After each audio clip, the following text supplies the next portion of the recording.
오늘은 은퇴 자금을 준비하는 5가지 방법에 대해서 간략하게 쉽게 정리해 보도록 하겠습니다. 파이어족처럼 빨리 은퇴를 꿈꾸기도 하겠지만 100세, 아니 까딱 잘못하다가는 150년도 넘게 살지도 모르는 우리 미래를 대비해서 미리미리 은퇴를 계획하고 자금을 준비하면 좋겠는데요. 좀 더 빠르게 준비해서 더 편안하고 안전한 노후를 준비하는 데 도움이 되는 5가지 방법!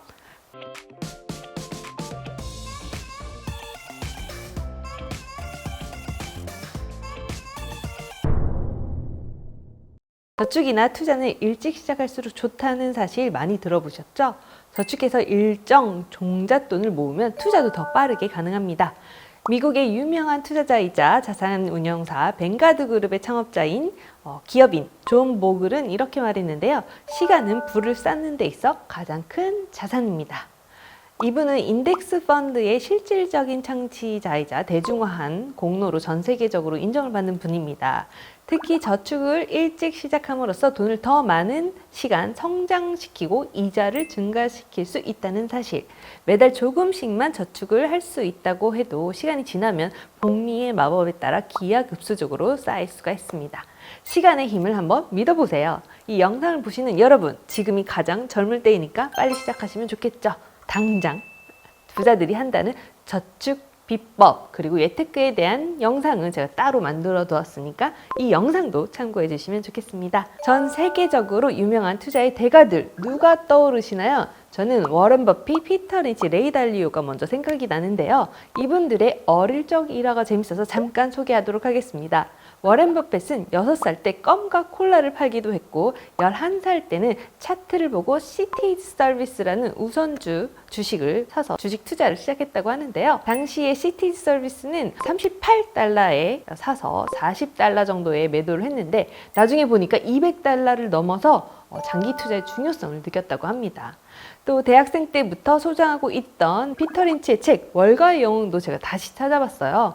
수학 교수였던 아버지가 7살 때 암으로 돌아가신 이후에 가게를 돕기 위해서 골프 캐디 일을 시작하게 되었는데요. 그때 주식에 대한 얘기를 듣기 시작했다고 합니다. 쟁쟁한 기업인이 고객이었는데 최근 투자 성공담을 자랑하는 것을 들으면서 주식 시장 투자에 관심을 갖게 되었다고 하죠. 첫 투자가 플라잉 타이거 항공사였는데요. 5배의 이익을 챙기는 재미를 보았다고 하네요. 또 레이 달리오는 미국의 투자자이자 헤지펀드 매니저로서 브리지워터라는 회사를 설립하고 세계 최고의 헤지펀드 회사로 성장시킨 분이죠.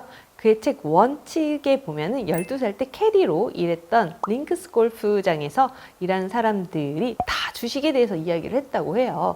그래서 캐디로 일하면서 번 돈을 주식시장에 투자하기 시작했다고 합니다. 레이 달리오의 첫 번째 투자는 노스 이스트 항공이었고 당시 투자한 돈의 3배를 벌었다고 합니다. 10대, 20대부터 투자를 시작했던 투자들의 대가들의 이야기, 여러분들은 어떻게 생각하시나요? 목표를 세우는 것만으로도 동기부여를 유지하게 도와주는데요. 금융 전문가이자 베스트셀러 작가인 수지 오먼은 이렇게 말하기도 했습니다. 목표가 없으면 득점을 할 수 없습니다. 영어로는 GBI라는 단어로도 알려져 있는 Goal Based Investing은 목적 기반의 투자라고 알려져 있는데요. 자금의 용도를 은퇴자금, 자동차 구입비, 자녀 교육비, 사고나 질병에 대비한 비상자금 등으로 나누어서 각각의 포트폴리오를 짜는 방식입니다. 무작정 돈을 모으거나 절약하는 이런 게 아니라 목표를 구분해서 투자 자금을 관리하는 거죠. 한국보다 금융이 훨씬 발달한 선진국에서는 중산층들이 재테크를 할 때 사용하는 방법 중에 이런 걸로 GBI로 유명하죠. 요즘 우리나라가 은퇴자금, 노후자금에 대한 관심이 많아진 것을 보면 그만큼 선진국 반열에 들어서 그 눈높이에 맞는 금융자산관리에 대한 니즈가 높아진 것으로 해석될 수도 있겠어요. 지금부터 30, 40 세대들은 20년 뒤 은퇴할 때 노후생활비 5억 또는 10억 이렇게 보유하겠다. 이런 것 같은 투자 목적과 실현 시기를 구체적으로 하는 것이 중요하겠습니다. 편안하게 은퇴하기 위해서 얼마를 저축해야 하는지 결정하고 그 목표를 달성하기 위한 계획을 현실적으로 생각해서 필요에 따라 저축 계획을 조정하는 유연함도 발휘하면 좋겠죠? 투자는 여러분의 은퇴 자금을 늘리는데 좋은 방법이지만 현명하게 하는 것이 무엇보다도 중요합니다. 현대 경제학의 아버지라고 불리는 유명한 투자자가 폴 세머슨이 말했는데요. 투자는 페인트가 마르는 것을 보거나 잔디가 자라는 것을 보는 것과 같아야 한다. 만약 여러분이 흥분이나 즐거움을 원한다면 $800를 가지고 라스베가스로 가세요. 무슨 말인가 하고 봤더니 젊은 세대일수록 즉각적인 만족에 너무 익숙해져서 장기적인 투자보다는 단기적인 투자 수익만을 인식하게 되는 경향이 있다고 하죠. 즉각적인 만족이라 하면 투자가 아닌 투기나 단타, 투기성 트레이딩 같은 것을 말할 텐데요. 그것에 대한 일종의 경고라고 해석할 수가 있습니다. 페인트가 마르고 잔디가 자랄 때를 보면은 묵묵히 지켜보는 일종의 인내의 시간이 필요하다는 것을 강조하는 말인 것도 같습니다. 그렇지만 보통 젊고 나이가 어린, 패기 어릴수록 이러한 것들이 가치가 있다고 생각하지 못할 수도 있기 때문에 빠른 이득이나 수익을 위해 도박, 투기성의 트레이딩 같은 것에 몰입하게 되죠. 그래서 자칫 잘못하면 주식 중독이나 비투에 빠지기도 하고요. 적정한 시간이 지남에 따라 지속적이고 영향력 있는 결과를 얻을 수 있는 긴 과정이 현명한 투자라는 점 기억해두면 좋겠습니다. 시간을 두고 장기 투자하는 것 외에 또 현명한 투자는 어떤 성격을 가지고 있을까요?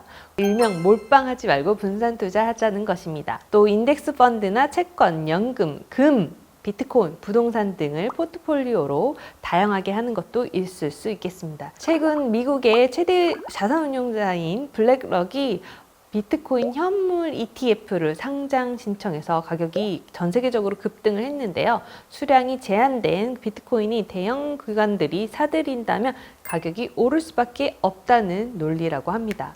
지금 우리는 얼마나 다양한 투자를 하고 있는지 한번 점검해 보면 좋겠죠? 빚 때문에 노후 계획의 차질이 빚을 수가 있는데요. 은퇴 자금을 위해서는 가급적 빚은 피하는 것이 중요합니다. 빚을 진다면 노예입니다. 빚이 없다면 자유인입니다. 이런 말을 투자연금술이라는 책을 쓴 저자이자 금융 전문가인 데이브 램지가 한 말인데요.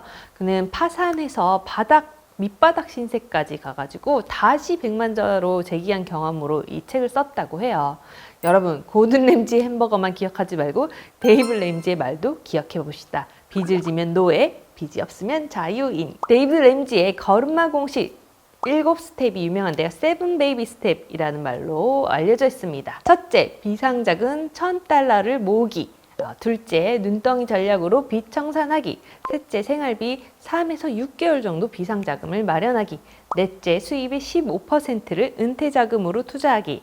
다섯째, 자녀의 학자금을 위한 저축하기. 여섯째, 주택담보대출 청산하기. 일곱째, 부를 축적하고 다른 사람들에게 베풀기. 빚을 피하는 방법 중에는 고금리 신용카드, 또 리볼빙, 현금 서비스 등의 대출을 피하고 빚을 최대한 빨리 갚으라고도 권합니다. 빠르게 제대로 빚 갚는 방법, 대출 상환하는 꿀팁에 대해서는 제가 따로 영상을 만들어 두었으니까 여기 영상도 참고 부탁드리겠습니다.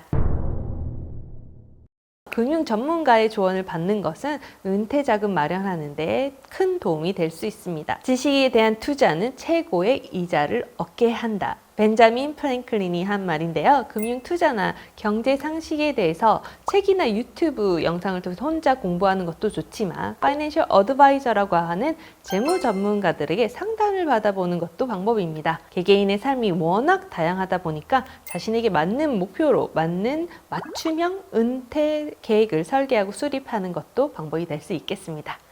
결론적으로 일찍 시작하는 거, 목표를 세우고 현명하게 투자하는 것, 빚을 피하는 것, 전문적인 조언을 구하는 것, 이 모두 은퇴 자금을 준비하는 5가지 방법이었습니다. 더 늦기 전에 가장 젊을 때인 오늘부터라도 노후를 위해 준비해 둔다면 일상에 자신감이 조금 더 생기지 않을까요? 오늘 영상이 도움이 되셨다면 구독과 좋아요, 알림 설정까지 부탁드리고요. 다음에 또 유용한 컨텐츠로 찾아뵙겠습니다. 오늘도 지적이고 행복한 하루 보내세요. 감사합니다.